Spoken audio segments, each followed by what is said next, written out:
Sir, this section is for designated family only. Step back or security will escort you. That's what they told him. He didn't argue. He just stood there in his old Marine jacket, holding the invitation his son wrote by hand. Dad, I want you in the front row. They thought he didn't belong, but 6 Navy SEALs sitting quietly in the 5th row, they knew exactly who he was. And when they stood up, everything changed. Welcome to Grateful Stories, where tales of compassion and kindness are told. Let's uncover what really happened. The sun had barely crested over the ridge when Linda Monroe pulled into the faculty lot of St. Albans College. Nestled in the quiet folds of Albemarle County, Virginia, the sky was clear, the breeze soft, and the kind of hopeful stillness hung in the air that only ever shows up on mornings like this. Graduation morning. She smoothed the creases in her dress before stepping out of her car. Clutched tightly in her hand was a program with her son's name printed halfway down the second column. Dean's List. It read, she'd stared at those 2 words at least 100 times in the last 2 weeks, each time with a strange, swelling pride that had nowhere to go but her chest. The auditorium was already humming by the time she entered. Families with signs, balloons, bouquets. The air buzzed with chatter and camera flashes. Linda followed the usher's hand wave to her seat, 5th row from the front, center left. She liked having a clear view of the stage. She liked seeing the students line up, caps tilted, shoulders squared. But even more than that, she liked watching the crowd. That's when she saw him. He didn't come through the main entrance like the rest of them.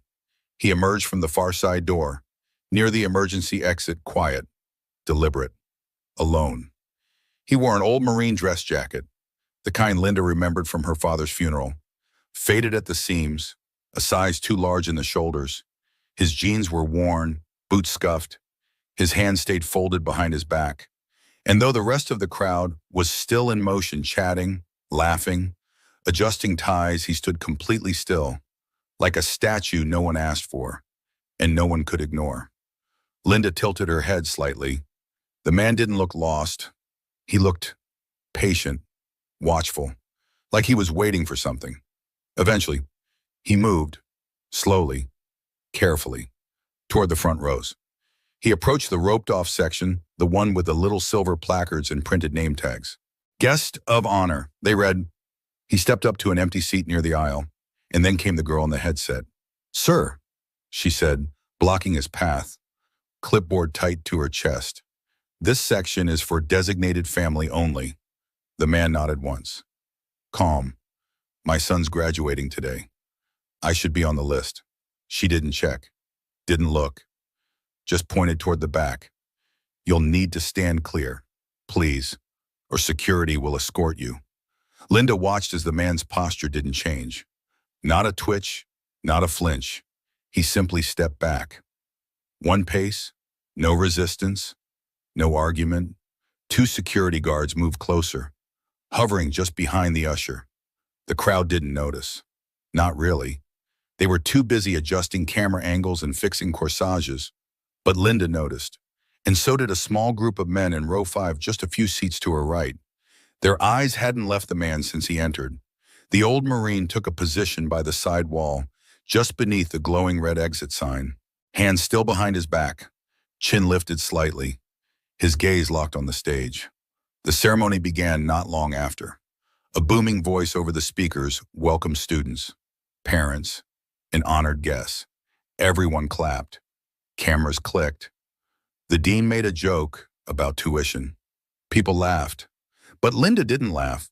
She was still watching the man at the back. The girl with the headset passed by him again, this time with another staffer.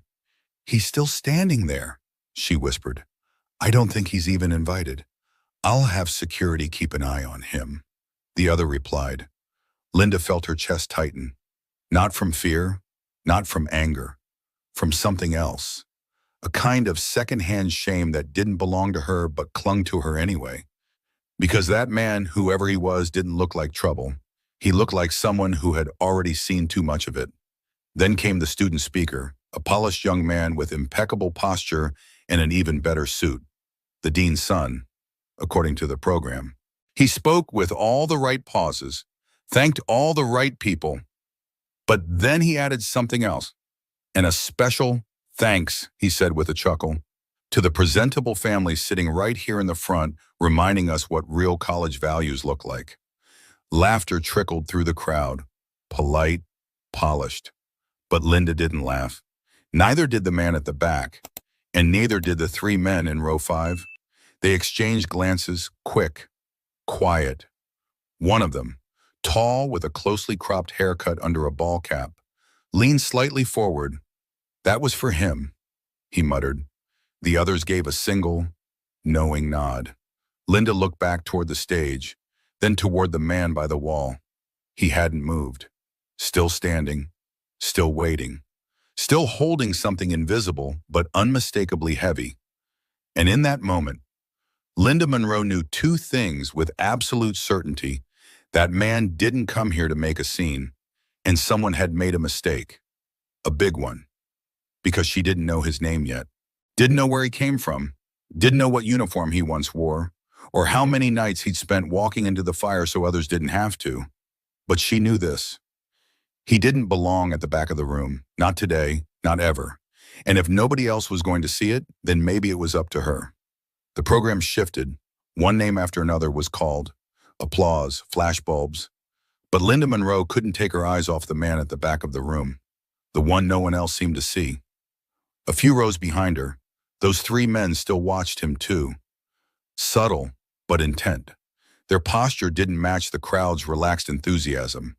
They sat straighter, quieter, like they were waiting for something they already suspected was coming. When the ushers moved again, this time with a security clipboard in hand, Linda leaned forward in her seat, her brow furrowing. The man didn't resist as one of them approached. He simply turned slightly, listening, as the guard said something well enough that Linda couldn't hear the words. But she saw the response. The man shook his head gently, then spoke back firm, not loud. "I'm not causing trouble," he said. "My son asked me to be here. I'm not moving until I see him walk that stage." The guard stood straighter, trying to assert his position. "Sir, I need you to come with me." Linda glanced around. Nobody else was paying attention. The families in the front rows were preoccupied with getting the best shot of their graduate, not noticing the quiet removal unfolding just a few feet away, except for the men in row 5. And Linda. She turned slightly to the woman seated next to her, a school administrator, from the look of her name badge. "Do you know who that one is?" she asked quietly. The woman looked up from her program, indifferent, probably someone who wandered into the wrong section. These ceremonies always bring in extras. Extras. The word hit Linda harder than she expected. Like this man, this statue of dignity and scuffed boots was just clutter. She looked back, and for the first time, she really saw him.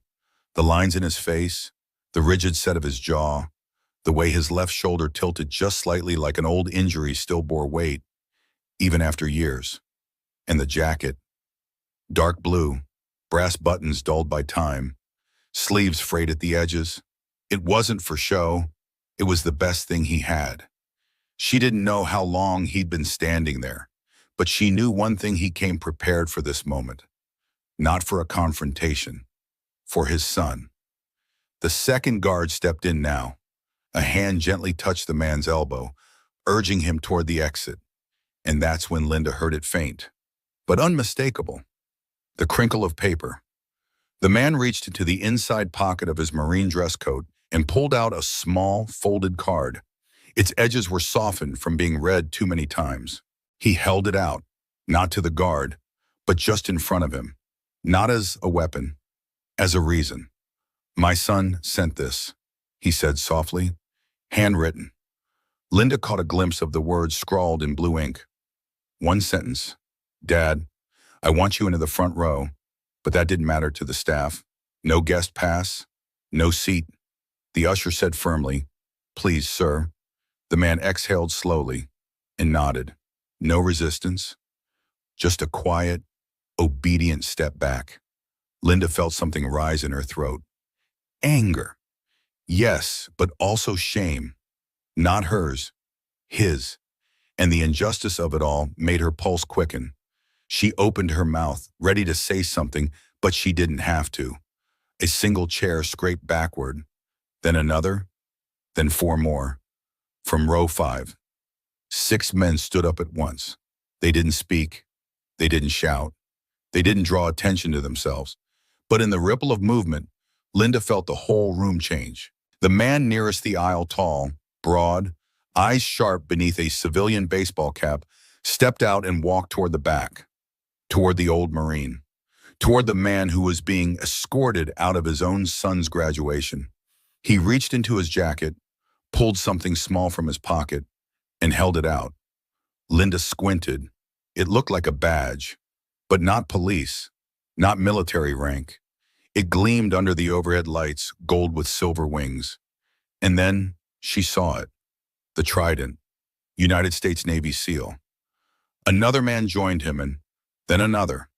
All 6 now stood beside the old Marine, not flanking him, not guarding him, backing him.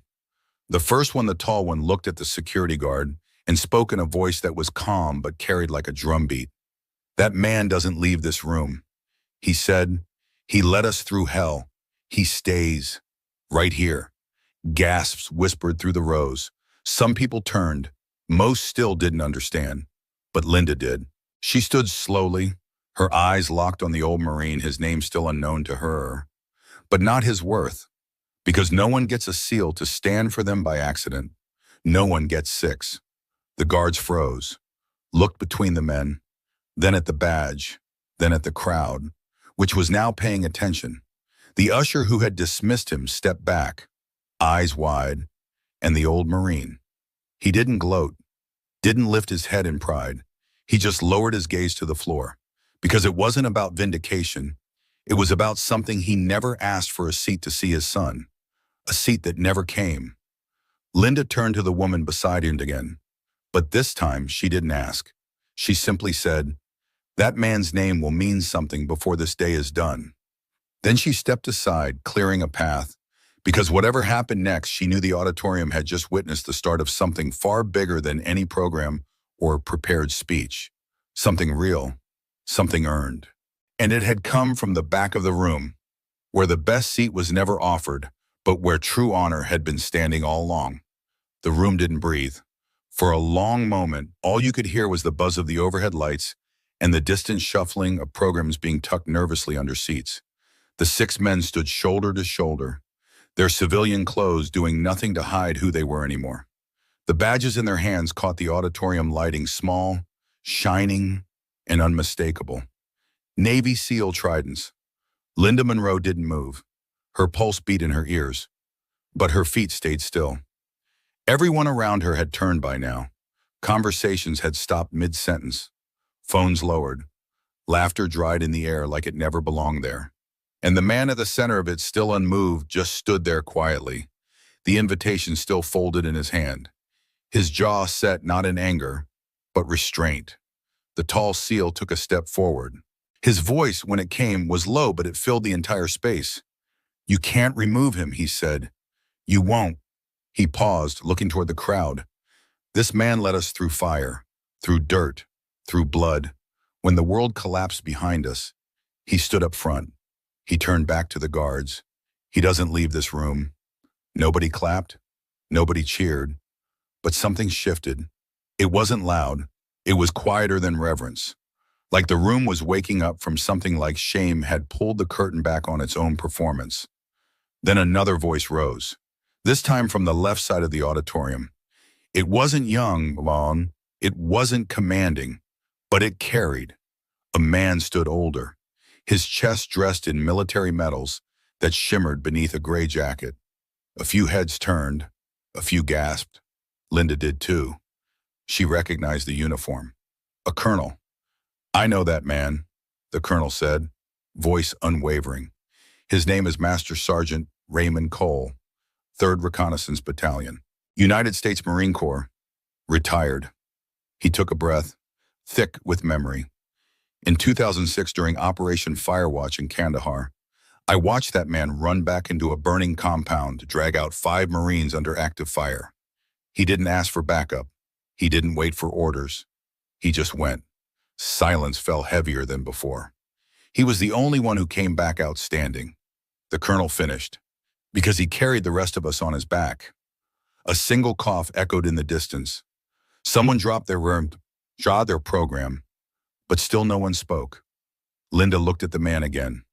Raymond Cole, still standing, still silent, still not demanding a thing. Then a shuffle from the side of the stage, movement behind the rows of graduates.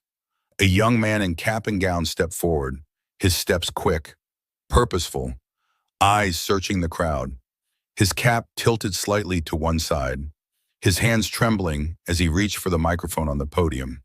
Linda knew before anyone said a word this was the son. Lucas Cole. He didn't clear his throat, didn't wait for permission. He just leaned into the mic and spoke. That's my dad. Every head turned toward the stage. Lucas stared down into the crowd, his voice tight with emotion but steady. He didn't want attention. He never did. Every morning before school, for as long as I can remember, he told me the same thing. He paused, his breath caught, then he pushed forward. Stand tall, keep going, be someone you be proud to look in the eye. He looked over at his father, standing by the exit door. I'm proud today, he said, but not because of this degree, not because of this stage. Lucas stepped out from behind the podium. I'm proud because of him. The room was silent, the kind of silence you only hear in sanctuaries or on battlefields. Lucas kept walking, down the steps, past the rows of stunned graduates, toward the back, toward the man they almost threw out. He stopped in front of his father. No hesitation. Then, in a slow, practiced motion, Lucas brought his hand to his forehead and saluted. Raymond didn't return it. He stepped forward and pulled his son into his arms. Their embrace wasn't dramatic. It wasn't rehearsed. It was real. And that's why it hit harder than anything else that day.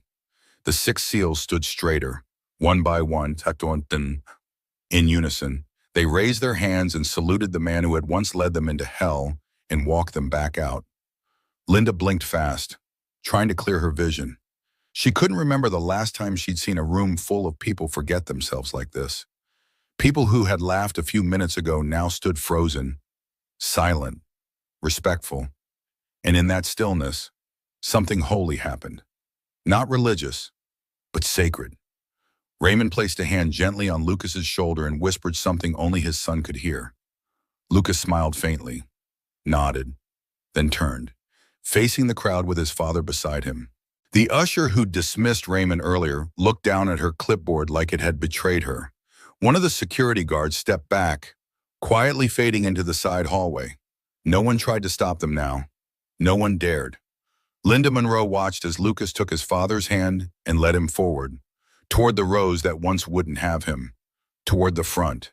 And for the first time all morning, every single person moved out of the way. Not because they were told, but because it was right. Raymond Cole didn't say a word as he walked beside his son. He didn't have to. The silence of the auditorium said enough. At first, it was still, thick, the kind of stillness that only comes after something sacred has passed through a room. Then a sound soft, tentative, a single pair of hands, clapping, slow, steady, then another, and another. Like a rain that starts with one drop, then swells into a flood. Soon, the entire auditorium was on its feet. No whoops, no cheers, just applause.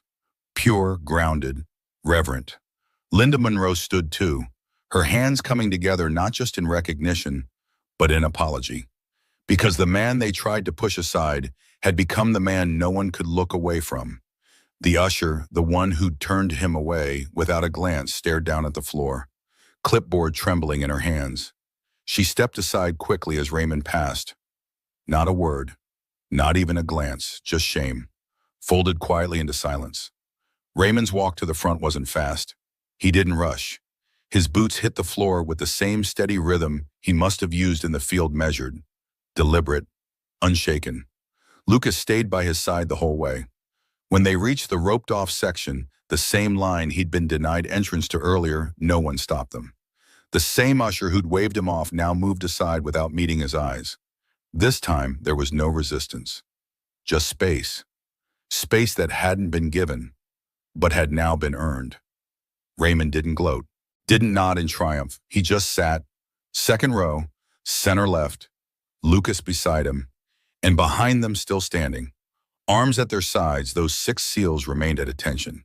They didn't return to their seats. They didn't need to. Their place was behind him, not in front, not beside, behind, where they'd always been. The ceremony resumed, but the tone had changed completely. When the dean returned to the podium, he didn't speak right away. He looked toward the group, toward Raymond, and paused, visibly unsettled. His voice, when it finally came, was smaller than before. "We are honored today," he said, clearing his throat, "to welcome guests of great distinction.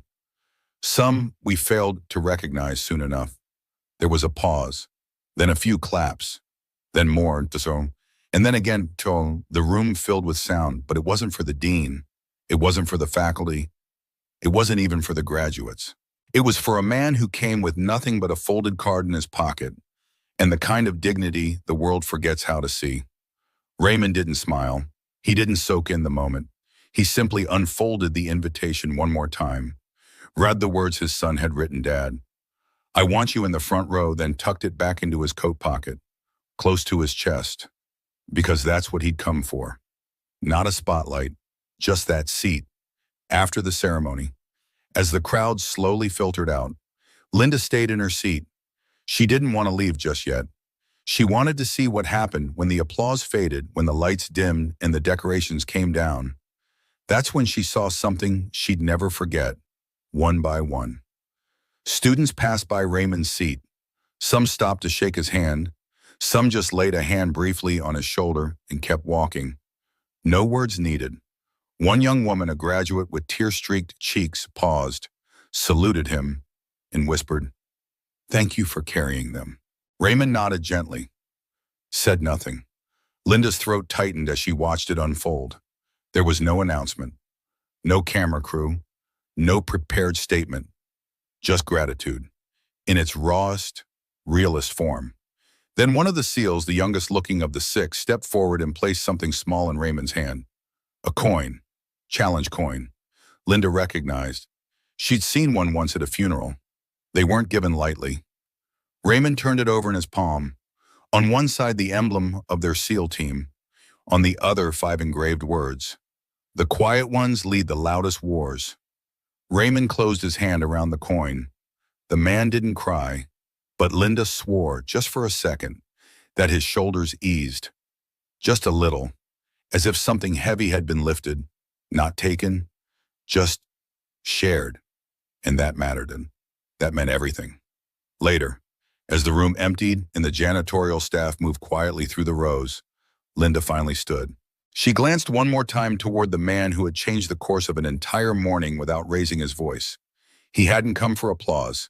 He hadn't come to prove a point. He came because his son asked him to, because somewhere in a world that forgets so quickly, one boy remembered. Linda turned toward the exit, her heels clicking softly on the tile. At the door, she paused, her hand resting lightly on the handle. Then she looked back one last time, at the 6 men still standing guard, at the boy who gave up his moment for his father, and at the man who'd stood quietly at the back of the room until the whole room stood for him. And she said, not aloud, but clear enough in her heart, he didn't come to demand anything. He came for a seat. But by the time he left, the whole room stood for him, not because he asked for it, but because they owed it. In our darkest moments, kindness still finds a way, often in the quietest places. Not everyone who helps wants recognition. Some just need to know that today, someone isn't going hungry. And sometimes, that alone is enough to change a life. You may forget the story, but if no one retells it, history stays silent forever. Subscribe to Grateful Stories, where justice is honored, kindness is remembered, and no act of quiet heroism is ever lost.